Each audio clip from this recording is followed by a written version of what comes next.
Well, hello and welcome back to Podcasting for Educators. I am your host, Sarah Whitaker, and if this is your first time here, welcome. If you are a loyal listener, thank you for coming back.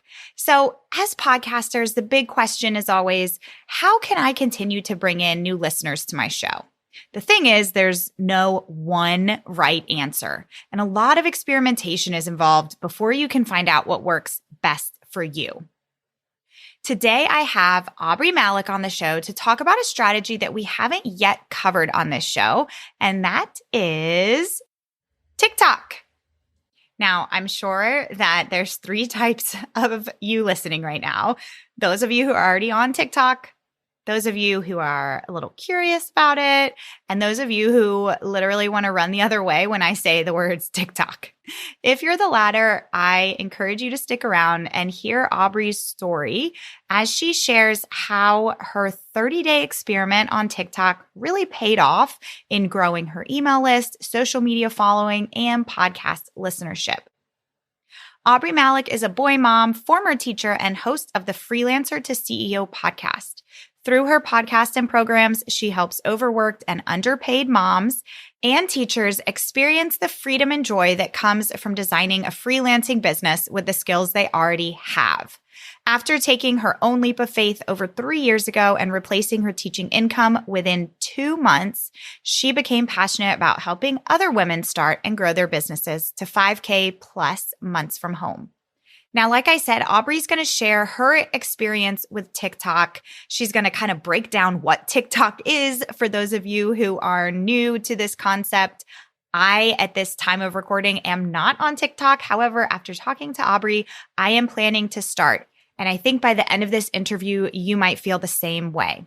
She's also going to talk specifically about how you can repurpose your podcast content into creative videos on TikTok, and don't you worry because dancing is not required. And she also talks about how TikTok can be yet another place where you can gather lots of great ideas for your podcast content. All right, I think that is enough for me, so let's go meet Aubree. Your podcast is a powerful tool that serves your audience and your business. But how do you manage it all, bring in new listeners, and convert those listeners into customers? That's what this show is all about. Welcome to Podcasting for Educators. I'm Sarah Whitaker, classroom teacher turned podcast manager, and I'm here to help you get the most out of your show, all while making an impact on other educators. All right, everybody, welcome back to Podcasting for Educators. I have Aubree here. Aubree, welcome to the show. We're so excited to have you. Thanks for having me. I'm really excited to be here today. Awesome. We are going to be talking a lot about TikTok, and I'm just going to say it from the get-go. I am not on TikTok yet. I told Aubree before we jumped on that I'm sure by the end of this episode, I'm going to be going and signing up for an account. It's going to give me the push that I need because I keep hearing so many great things about it, and I keep hearing from people that they have a lot of success with it. So I'm super excited to dive into that. But first, can you just tell us a quick background on who you are, what your background is, and where you are with your business? Yeah, absolutely. So I feel right at home because I'm a former elementary teacher. So I taught for 5 years, an array of different settings. I was at a private school. I was at a school just for students with like behavioral needs. We actually had the school was located on a campus that had students who actually had to like be removed from their homes for different reasons, and they actually like lived on campus. And that was like actually a really like eye-opening experience for me. The only problem was it was about a 50-minute drive from my house. So I couldn't do that for much longer. I did that like right at the start of my husband and I like trying to get pregnant. And then like while I was pregnant, I remember one time I was driving home and I was so tired. And I literally pulled into my garage and literally like just fell asleep I was like, I need a 20-minute cat nap. Like I'm so tired. I can't even make it into the house. But that was like pregnancy tired. And I always just kind of had a far off dream. Like it would be great to be at home with my kids. Like even if it's just for like the first 5 years when they're young, when they're at home, like I really wanted to be that one that was raising them. I went to daycare and I guess I was so young, I don't really remember, but it's something that my husband and I talked about, like, wow, this would be really great, but I never thought it would be an option for us. So I took a job at a school that was closer to home, The only problem with that was I didn't have the commute, but I had to be there way earlier than my previous school. So there would be days where I would leave before my son was even awake. And then I'm at school, till 3, sometimes 4. So I would go these like huge chunks of time without even laying eyes on him. And that was just really hard. And when we started talking about having our second kid, I really knew that there had to be something that would work for me to be at home. And I had tried all the things. I was tutoring kids at the library after school, which again was just taking more time away from my family. I was getting up at like 3 and 4 a.m. and teaching English online. Did that too. I joined some network marketing companies. Like I tried a TPT start. Like I did it all. And I was like, check. Yep. Nothing's happening until I found freelancing. Somebody said like, hey, you should look into be a virtual assistant. And I'm like, okay, I haven't heard this option. So like, let's go down that rabbit hole and try it. And my first month of getting started, I made $800. I'm like, this is it. Like that was the most that I had made in like the least amount of time, right? Like some of the other things I made money, but again, it was like hours upon hours of spending this time doing it. And so I made it a goal and talked with my husband. I said, like at the time I started my business, I was 7 months pregnant. And I said, hey, if I can make the amount of my student loan payment, which is right around $1,000, I'm like, can I just be done? I didn't want to have to think, oh, I only have this much time on maternity leave. Like I just wanted to be done. And he was like, yeah, do it. And so you put my mind to something, I will make it happen. And my last day in the classroom was the day before he was born. And honestly, I went into it just thinking like, this is what I will do while they're young. But my business grew. I was able to replace my teaching income. And I realized that I could be a teacher that wasn't necessarily in a classroom. And so I could combine my love for teaching and helping other women and supporting them in the online space, but I didn't have to leave my house. So the best of both worlds. We're coming up on 4 years of being in business, which is crazy, and having a podcast and having courses and all that fun stuff. And so that's kind of the evolution of my business and where I am today. I love it. You are definitely in good company. I know a lot of people listening can relate to your story. We have very, very similar stories as well. It's funny that you mentioned when you made $800 your first month. For some reason, that $800 amount, I will never forget that when I landed one of my first clients and I was sending them an invoice for $800 a month, and I was like, I can't believe that somebody is going to pay me $800 a month to write blog posts for them. That's what I was doing at the time. And my mom was like, Sarah, like, that's really not that much money. And I'm like, do you know who you're talking to? Like, that is a lot of money. You're talking to a teacher. That's a lot of money. And that's just one person, and I can have multiple clients. So yeah, it is amazing to think about the evolution of business. So we are going to be getting into TikTok. I'd love for all of us TikTok newbies out there, what is kind of the difference between TikTok and Instagram?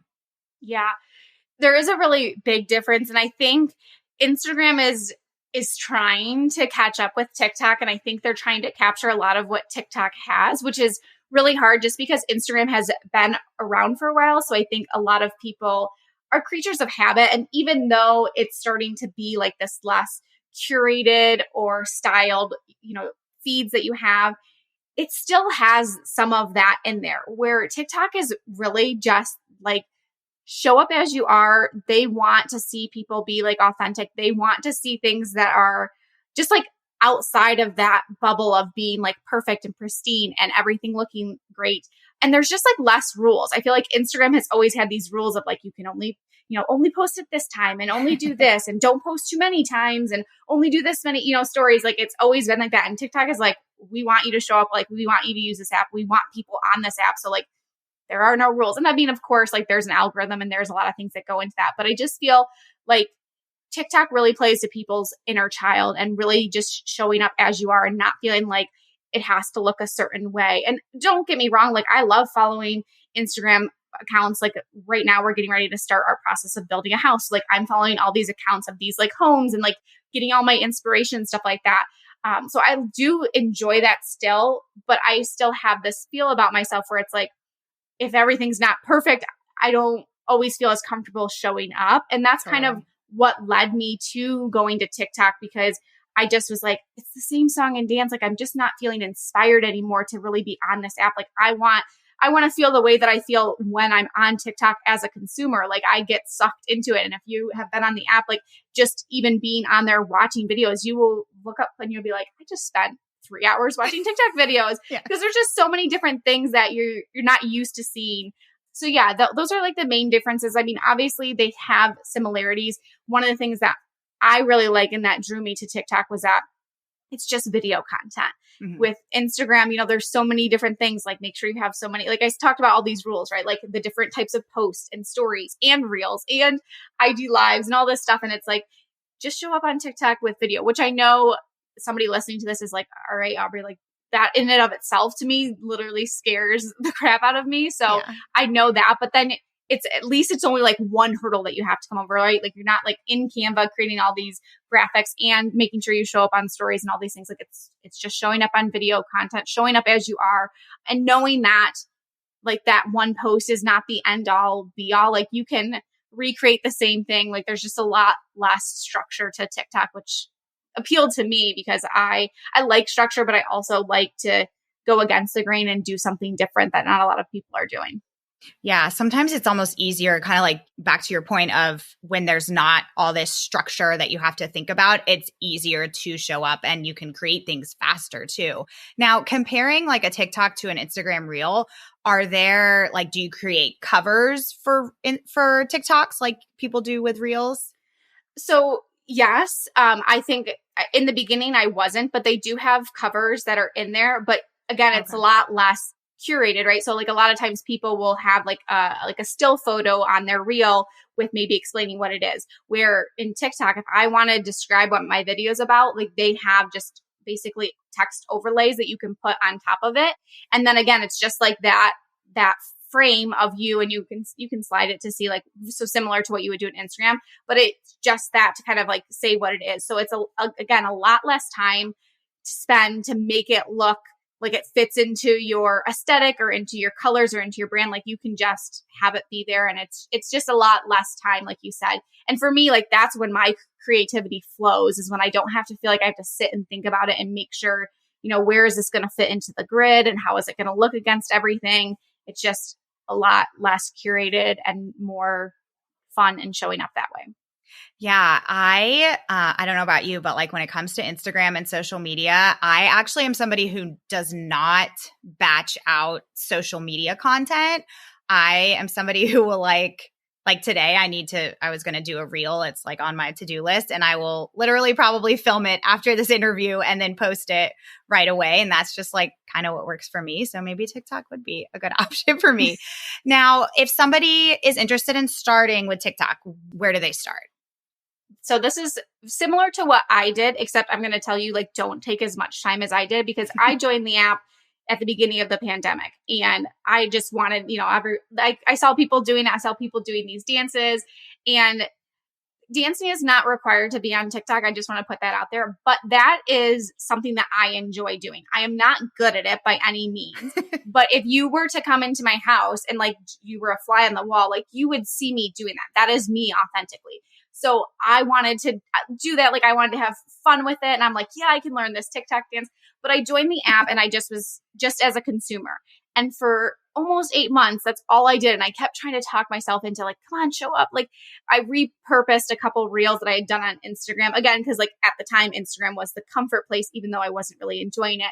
But what I think I learned in that, even though I wish I wouldn't have waited so long, is that I just saw what was performing well on the app. I saw what other people were doing. I saw different styles of things. I saw different styles of hooks, and what I started to take notice of, like, what is getting me to stop my scroll? Because when you go onto the TikTok platform, they have like basically what would be an explore page on Instagram, and then they have your following feed. But I would just, scroll to all these different videos, and I was starting to take notice of like what was stopping my scroll. I was starting to follow other business accounts and see how they were promoting their business and how they were incorporating it in. So I would say, like, get on the app and just get familiar with it and start to see what catches your eye, what appeals to you, what are other people doing. You want to be true to who you are, but that's not to say that, like, if somebody else does something and you're like, wow, that was really cool, like I want to apply it to my niche, or I want to apply it to my business, that you can't do something similar to that you're you, so you're putting your own unique spin on it. So it is still going to be authentic to you. Obviously, you don't want to copy like verbatim what they're doing, but get inspired, spend some time on the app and start to get familiar with it so that when you do get ready to post, like you're like, okay, I've already been on this. I'm comfortable with it. But I would give yourself a deadline. I would give yourself a timeline. Don't wait 8 months like I did. Like just say like, hey, for this week, I'm just going to be a consumer on it and start to get a feel for how this works. Because once you get on that and spend some time on it, you will start to see how it is very different than Instagram. Yeah, no, that's great advice to kind of just see what does stop your scroll and then tweak it to be unique to you and to your brand. I love that. Now, I know you talk about setting a business goal first before kind of going all in on a place like TikTok. So why is setting a business goal important and how do you kind of create your content around those goals? So I think that was one thing that did really help me to see success from the beginning is I went in with a very clear picture of what type of content I was going to post. Some people have different types of account. You'll see like lifestyle accounts and fashion accounts and I mean, just like crazy video accounts. Like I went in with very specific of this is the type of person that I want to speak to, and this is the type of person I want to find my content. So really spending some time getting clear on that. There will be people who will say, oh, you don't need to have a specific niche. Oh, you don't need to stay within this. I think it really helped me because then that way, when somebody did find my content that was a new person to me, they could come to my page and there was all that same type of content there that was speaking to them. And I was able to make that connection with them way faster because I had taken the time to really dive deep into that, ideal client and what are their struggles? Like, what are their desires? What are their frustrations? What are their limiting beliefs? Like, what is holding them back? And I was able to speak to that. And then they came to my page and they realized, oh my gosh, she's got all this other content for me that I can consume. And then I was through that, I was also pulling in my other pieces, which we can get into that too, because of course it's important that not these people don't just live on TikTok, right? The follower number is great, but if TikTok goes away tomorrow or if my profile gets deactivated, like there goes all those people. So I was starting to pull them into the other resources that I had so that I could move them from just being a TikTok follower to getting in my funnel and listening to my podcast and all the good stuff too. So I think it is really important for you to have that clear picture. And it's not to say that you can't ever create something that goes outside that, but I think it will help you to be more specific and to create content a lot faster if you're clear from the beginning of who is this content for, who do I want to see this, and what is that path going to look like for them so that I can get them to my other resources that I have, my other paid products, whatever it is that you have your podcast. Yeah, that makes complete sense. I always speak on that with your podcast too, because people always wonder how important really is it to be super niche with who you're speaking to in your podcast. And exactly what you said, it is important. It's so important because with your podcast, you want people to want to listen to every single one of your episodes and feel like every episode applies to them and applies to where they are in their business or in their life, whatever your content is about. So I think that that's perfect. The more specific you are with your niche, with your ideal customer or client, the easier it's going to be for you to create that content. Now, let's kind of move into podcasting and TikTok. So how TikTok can help with promoting podcast episodes. So what are some ways, because you also have a podcast, and so what are some ways that people can repurpose their podcast content into TikTok videos?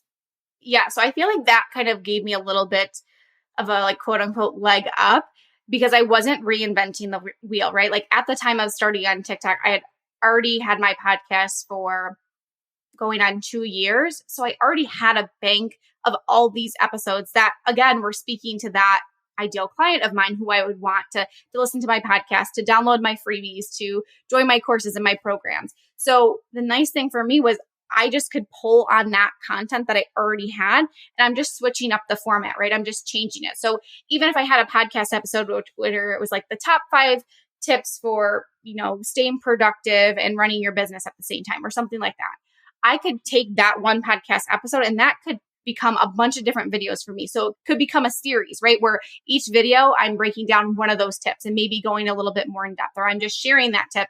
And then I'll say like, follow for part 2. And then I have that in a series. So I was able to take that content and just switch up the way that it was delivered, switch up the way that I was presenting it, I could incorporate that fun side of me, right? So delivering that same type of really great content that I had on my podcast, and maybe I'm dancing to it and having the text overlay. Again, that doesn't have to be what you do, but it's really helpful to have those podcast episodes. And that's already really great content that you have. And you've already spent the time recording it and writing all the show notes and doing all that stuff. Just now you're just translating it into a different style of content.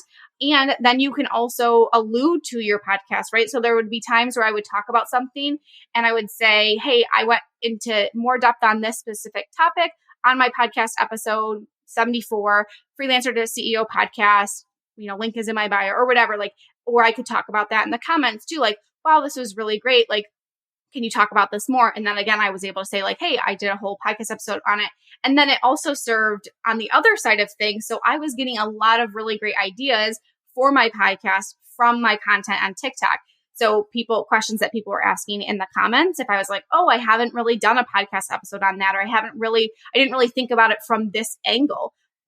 Would make a really great podcast episode. And then again, I could say like, oh, great, I'm going to record a podcast episode on it and it will release next week. They do have a live feature on TikTok. So again, like I was always taking notes of like, these are the questions that I'm seeing coming up. And so making sure that I had that content on my podcast, because again, that's going to live forever. That's my content. And that's going to serve, not just these people right now, but for many more, years to come that I have this podcast and even after the fact too. So it served as a dual purpose. So it kind of was like a no-brainer for me to have that be both serving the TikTok, but then also TikTok serving my podcast and helping me. Because even, sometimes you're like, well, I don't know what to record today, or you're just in a rut and it's like, okay, let me scroll through my comments and see what's been coming up this week and create an episode on that. One of the many beautiful things about podcasting is it gives you so much content that you can repurpose everywhere else. Now, I know you said you'll mention like in your videos, I dive into this deeper, or you can learn more in my podcast.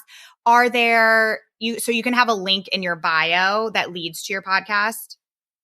Okay, so you can have a link in your bio once you get to 1,000 followers. So I don't want to tell people like you have to post so many times per day. Like that's going to get your count to grow. That's going to get people to find you. But obviously the more content that you are putting out there, that is going to bring more people to your page. So in the beginning, I would say like, go to try to put a lot of content as you can. I think consistency is better than the number that you're posting, but obviously you want to get to that 1,000 followers, because before you have that, the only thing you can technically like link out is your Instagram and your YouTube. So if you do repurpose your podcast episodes on YouTube, that would be a really great thing for you to have. But as far as having that link, you have to have 1,000 followers in there. So once you have that, you can link to whatever you want. I have experimented with a couple different things.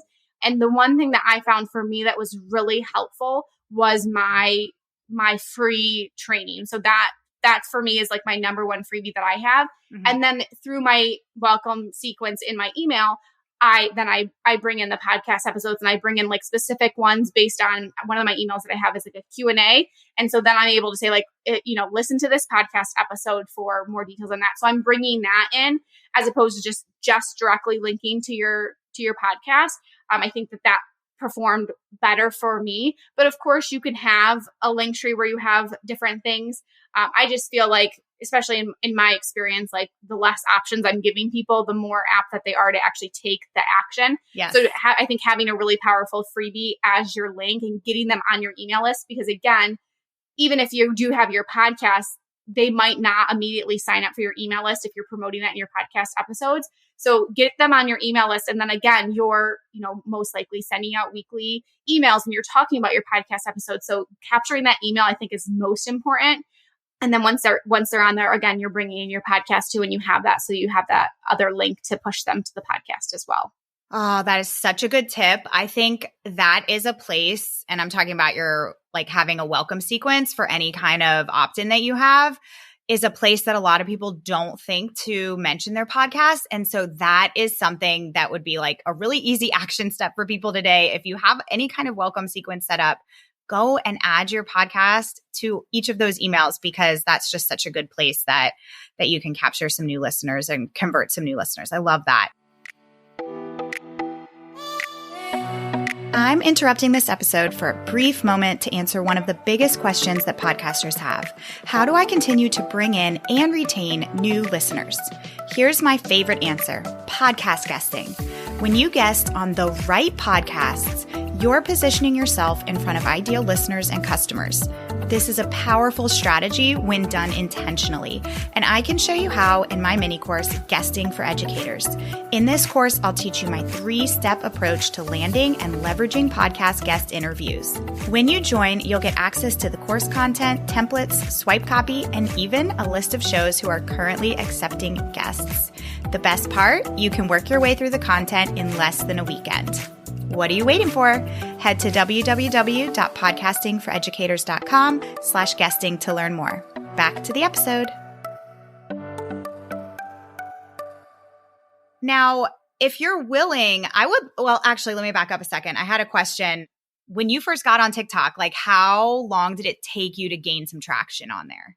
So when I first started, I started in February of 2021. And anytime I'm trying something new, and I think this goes for anybody, right? New stuff is scary and we have a lot of fear around it. And a lot of times because it is scary and there's fear, we hold ourselves back. So one thing that helps me anytime I'm doing something new that feels overwhelming, I tell myself and almost try to trick my brain into saying this is just an experiment. I'm just going to try this out. And I think it's back to taking myself back into that teacher mode. We're just going to try things out. We're going to see what works. We're going to put a hypothesis out there. So that's how I viewed it. I said for 30 days, I'm going to go into TikTok. I'm going to have this experiment. I'm going to post consistently every single day. My goal was anywhere from 3 to 5 videos. And again, like I said, I had that content that I could repurpose. So it didn't feel very daunting to do that at first. But if you don't have that, or maybe it does, spend some time. I know we talked about one of those first couple steps, spend some time on the app and then also spend some time getting a good bank of ideas of things that you can talk about. There's more into that too. We can talk about the different categories of what types of videos. Obviously there's educate, inspire, entertain, all that stuff. But I went into it and said 30-day experiment and we're going to see what happens. And really my goal was not necessarily to grow a TikTok following. It was more so just to refresh my marketing. Because like I said, I wasn't really inspired anymore. And I was you get to those points in your business where you're should I just give up at this point? So I really wanted just to refresh myself and push myself outside of my comfort zone, try something new. I know that a lot of times when I do that, that's where the magic happens. So it took a really long time. I was on day 28 and I was only, I would say my videos had anywhere from 50 to maybe 200 at most views on them. That was the average. And I was all right, well, I gave it a shot. I did, and I do feel a little bit more creativity around my marketing. It was on day 28 or 29 that I had a video go mini viral. I mean, it wasn't even a video that I took a ton of time doing. And that's always Isn't that funny, right? That's always the case. It's the video that you're just oh, I got to throw something up today. So Exactly. the throwaway one. And I think it had it ended up getting 50,000 views on it. Wow. And I'm TikTok must have known that I was nearing I was the about end of to my, give up. Yeah, I was nearing the end of my experiments. And then they pulled me back in. But I mean, it was consistent growth over time. It wasn't I just shot up overnight. I did have, so that was in February of 2021. So in October of 2021, I did have a video go pretty viral for me. It had at the end of its little life cycle, it had 4.5 million views. Oh my gosh. I had 30,000 email subscribers to my list. And again, it was, of course, it had to be. And I'm telling my husband this, I'm telling my parents this. I'm you guys gotta, in 12 hours, I had 1 million views on this video. That's insane. They're let me see it. And of course, it's a dancing video. It would, and I'm sure people are watching this over and over again because they're who does this white girl think she is dancing like this? Okay, you're gonna have to give us the link for this video. Oh my gosh, put it in the show notes. And that's where I guess I would say my account really did start to take off, and it was very much consistent followers coming in. But that was a good chunk of time, and that again, it was me being consistent. And I think that's something you have to look at no matter what platform you're using, whether it's Instagram, whether it's TikTok, whatever your podcast. It takes time for these things to really take off for you, and you're learning and growing at the same time too. So the biggest thing, no matter what you're using to market your business, to grow your business, is you have to be willing to stick it out and be consistent with it and show up even when you're this isn't working or no one's watching. And something that's helped me looking back on it now, of course, I was only 50 views on this video, but could have been 50 new people that never knew about my business before, and now they do. So I'm just even like reframing your mindset around that too has been helpful looking back on it. Oh my gosh. Yes, absolutely. There's just, I think people are searching for like this magic pill that's going to suddenly be like the secret sauce of marketing. And it really is time. You have to be consistent and you have to put in the time with podcasting. I've worked with a lot of podcasters and, we're 1 month in and they're like, well, I have 10,000 followers on Instagram. Why don't I have 10,000 podcast downloads? And I'm like, you got to give it some time. And it's always that 1 year mark, 2 year mark with your podcast where it's like, wow, I have made so much growth. And so, it sounds like a very similar thing on TikTok. And that's just so validating. Like when you do have that moment where you get all these views and all these new email subscribers, it's like, okay, it's not that like my content was bad. It's that people just weren't seeing it and the right people weren't seeing it. Now, I would be curious if you're willing to share what is kind of your process when you're thinking about your podcast episodes after you record a podcast episode. Like, what is your process when it comes to repurposing? Is there an average number of videos that you usually create from a podcast episode? Do you batch your videos? How do you go about that? Yeah, so it's really going to depend on the type of podcast episode that I do, because not everything, like you'll get a sense to once you're in your flow of things, and everybody account is going to be different, right? So I've started to realize like what really does perform well for my account and for me and for my followers. And probably it's because I've trained them and I've done certain types of videos that they're like, okay, we're expecting to see that. And if you throw a monkey wrench in there, it's like, okay, we didn't really expect to see this, even though the TikTok is changing. So it very much used to be heavy on trends, heavy on like voiceovers, and that still is there, but they really are pushing more original content. They want people to be creating content. They want people on there to be learning things. That's what they're noticing, is keeping people on the app when they're learning new things, when they're growing. So it has shifted my content, because I used to just like take a podcast episode, find a trend or find something that I could kind of relate to that, or that would be like a spin on it. So maybe if I had like a mindset episode, like something on like a limiting belief that I could put behind a voiceover or something like that. Yeah. I do try to batch my videos, and that helped me in the beginning to stay consistent, because I didn't have a ton of time to create videos. And in the beginning, it took me a lot longer because I was being a little bit of a perfectionist. And now it's literally like one take is all I'm giving you. Like I don't have time for this. So like I talked about before, to having that consistency and showing up. So I would just kind of like block out an hour of time. I'd have a couple different outfits that I'd change into. I'd have my videos ready to go, or I'd have sounds that I wanted to use saved. So I knew I could go back through, and I had the concepts kind of mapped out of what I was going to do. And then I would just have that hour of time, and I would just like do a couple in one outfit change. And then I would be able to use those videos throughout the week.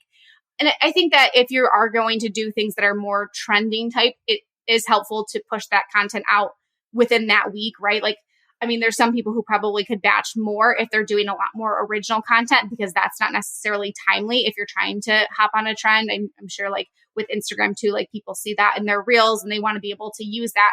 So yeah, I would batch stuff. Now, like I said, I also don't feel the need to post as much content as I was before, because I've built up that following now, where it was to get new eyes on me. So yeah, I do have to remind myself too to switch up what I'm doing too, because you can get into a rhythm and get into a, not a rut, but just doing things that come easy to you. And like I said, now that type of content isn't what's always being pushed out there. Like if you spend some time on there, you'll see like a lot of these just like head talking or teaching things. And so now I have to switch up my content, because that wasn't what I was relying on. That was a little bit harder for me. And before, when I would do a lot more like just face to camera, answering questions or talking to the audience, that wouldn't perform as well. So I'm like, well, I go back to what I know too. So that's a little bit of the behind the scenes process of how it works for me. Yeah, no, it's all kind of like an experiment too. And I think it's a little bit different for everybody. But I'm definitely, in terms of like how you were talking about how things are shifting a little bit on there into that educational kind of content, I'm definitely seeing that shift on Instagram too. It's almost like becoming kind of like a YouTube situation where it's this short form educational type of video, which is great news for podcasters because, I mean, really your process, if you batch a few episodes at a time,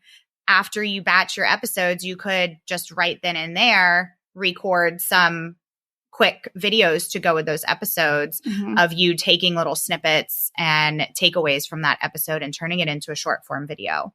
Yeah. And one thing too that like you don't always think about it in the moment too, but there's this sound on there on TikTok that's like, everything is content. Everything is content. Oh, yeah. And so like even things like you sitting down to record your podcast episode, or like if you do something of like outlining things, like just even having anything like that where you can show behind the scenes. Cause you obviously like, again, I don't do a lot of personal stuff to me and like my family. It's very, very much business related, but I also need to remind myself too, to like think outside the box. Like people want to see that. I had one video where I did like a day in the life of a work at home mom and everybody was like, can you do this more? Which is, again, it was so different from me and it's breaking me outside of my comfort zone a little bit because I don't want to be on my phone. Like I would much rather batch record in a chunk of time, get it done and then be able to put my phone down.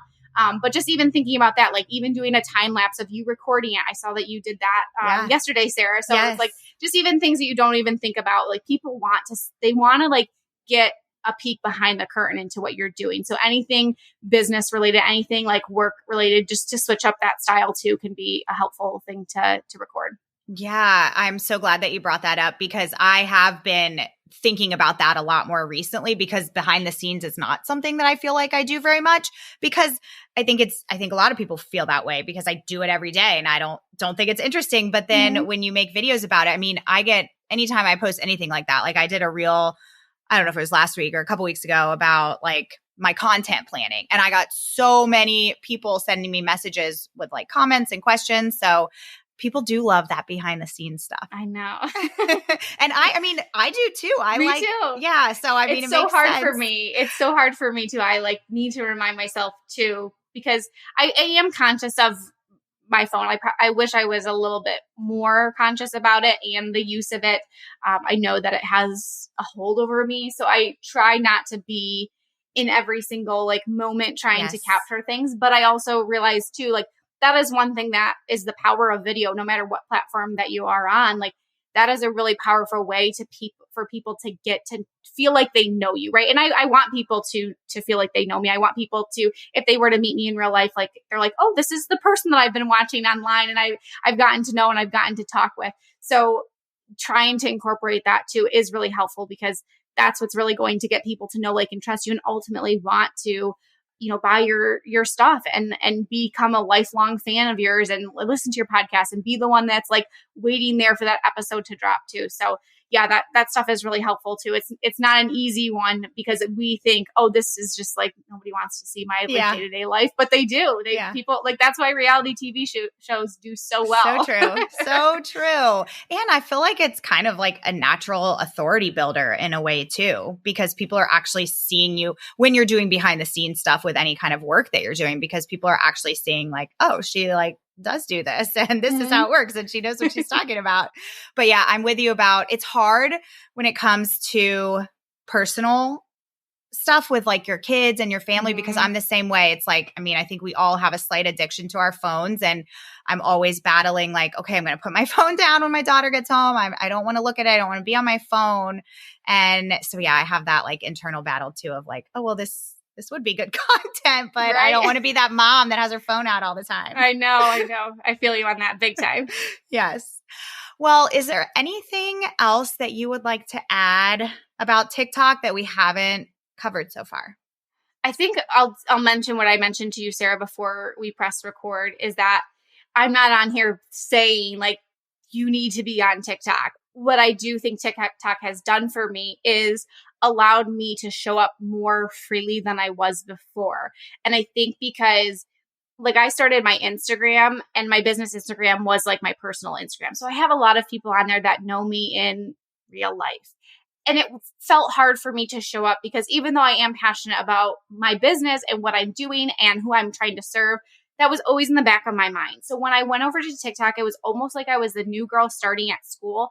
And I could kind of shed all of that maybe baggage or whatever. Like I could just show up as me and people could get to know me. And now people who are in my real life have seen my videos, they talk about it, but because I almost like built up that muscle and that stamina, it doesn't bother me as much as I thought it used to, or like I thought it would.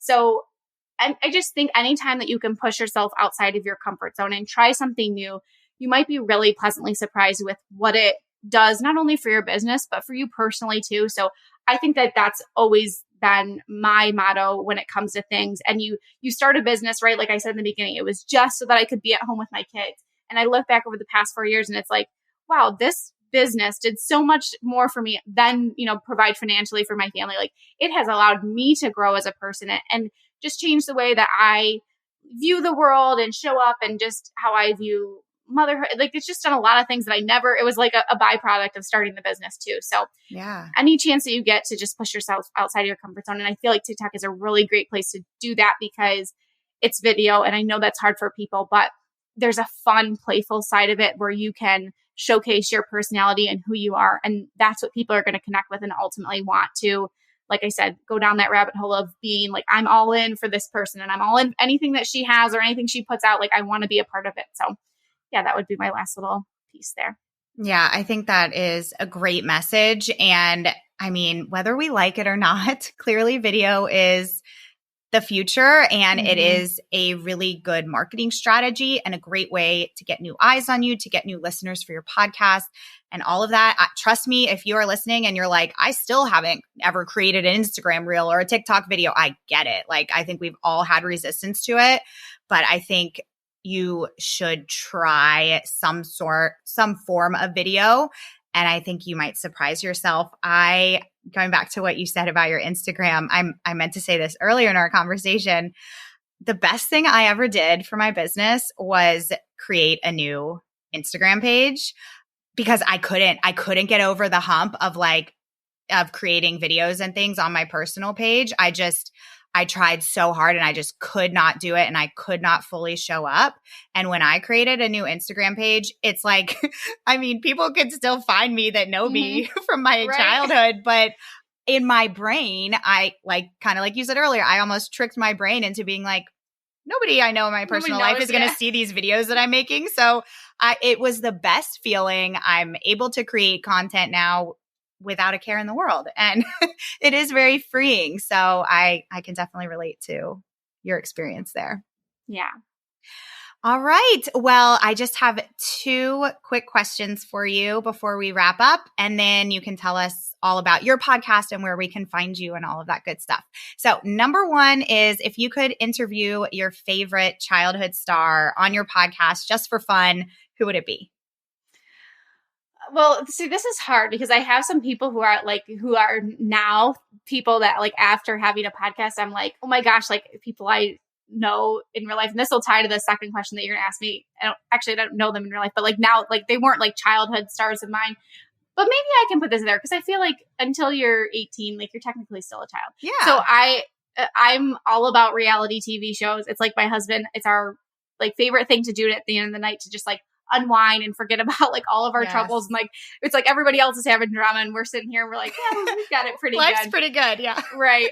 So I've just started listening to this podcast, all about Laguna Beach, and they're rewatching the episodes and Kristen and Steven are going back and they're like talking about all the behind the scenes. It's so good. Oh my God, Aubree, I am freaking out. I just saw an Instagram reel about this yesterday. I'm like, oh my God, I cannot wait to listen to this podcast. The only thing is it's so hard now because now I'm like, it's like a TV show. I've got to wait every single week for another episode to come out, but you have to go listen to it. It's so good. I listened to, on my walk today, I listened to both the episodes and I was like, oh my gosh, I need more. So maybe I would do like a fun reality star just to kind of like hear their, because it's so different now. I think people go into online world or like on TV shows, like they have a motive of like, I want to be famous and I want to do all these brand deals and everything like that. And before it was really big, like these people they were just like going on and having fun. So maybe I would do Kristen. Are you a Kristen or a Lauren girl? And what's interesting is if you if you watch it back and now you get this perspective on it, you might change your mind a little bit on what the producers were doing and how they were kind of manipulating us too. I've always been a Kristen person. I don't know why, but well, it's funny she's got that spunk like I had. Yeah. Yeah. Oh, it's funny because like at the time I was definitely a Lauren fan, but now as we've gotten older, I think I love Kristen too. So, oh my gosh, I can't wait to listen to that podcast. What is it called? Back to the Beach. Back to the Beach. Okay. Yeah. Awesome. All right. Well, other than that one, do you have any other favorite podcasts for business or for fun? So I'm totally a true crime junkie. I've got all the true crime stuff. I like to bank some of them up. I'm actually getting ready to do a little trip here tomorrow. And so I'm going to, which is such a crazy thing to do. I'm going on a trip by myself. I'm driving, not at night, but I do this to myself, right? Like I'm like, oh, I've got all these episodes saved. I'm going to listen to it. And then I'm going to be on the road and be like scared that somebody's going to come and my car's going to be broken down on the side of the road. So I love true crime stuff. And then like a business one, I do try to switch it up every now and again. And I find myself listening to like female podcasts, but I've been listening to the Chris Harder show and the Ed Milet show and just hearing a different perspective and also obviously a different kind of voice because it's a male voice has been really interesting for me just to switch things up and get a different perspective on things. And I really like the Chris Harder show because one thing for me that was always really hard, like you have this fear of failure in the beginning. And then as your business starts to grow and you start to see the income come in, I think as teachers too, like we're people who are always like used to not having anything and making things stretch. And so I had a lot of like money mindset stuff. And so one of the things he says in the intro is when good people like you make good money, they can do great things. And I just like love that perspective on it. And it helped me to see like, this is not a bad thing that I'm earning money and that I, charge what I charge. And I think, for freelancers alike too, like that's a hard thing to do. So I really like those two podcasts. Those are kind of what I'm listening to now as far as business goes. Awesome. I will have to check those out. I haven't listened to those before. Okay. And tell us where we can find you. First, tell us about your podcast and then where we can find you online. Yeah, absolutely. So my podcast is called Freelancers to CEO. We release weekly episodes. Right now, we're in a little bit of a spurt where we're doing 2 episodes a week. So one either guest or just like a solo show from me. And then we do a quick tip on Thursdays, 10 minutes or less. I really try hard. If you can't already tell listening to me right now, I tend to be long-winded. So I really try hard to be like 10 minutes, give you something quick that you can take into your business and apply and help you grow. So you can find that wherever you listen to podcasts. And of course, I'm on all the platforms, Aubree, Malick, pretty much anywhere, Instagram, TikTok, my website. So you can find all the good stuff there. And I would love for you to come and listen. And I've done a couple like more deep dive episodes on TikTok too. So if you're liking what you're hearing here, you can come over and check that out. Awesome. I will put all of the links for everything you just mentioned in the show notes. And thank you so much. This was so much fun to talk to you today. Thanks, Sarah. Thanks so much for listening to today's episode. To keep this conversation going, connect with me on Instagram at Podcasting for Educators. I'm always looking for an excuse to talk about podcasting. If you're looking for support in launching, managing, or growing your podcast, check out my online course, the Podcasting for Educators Prep School, at podcastingforeducators.com/prep school. I'll see you here next time.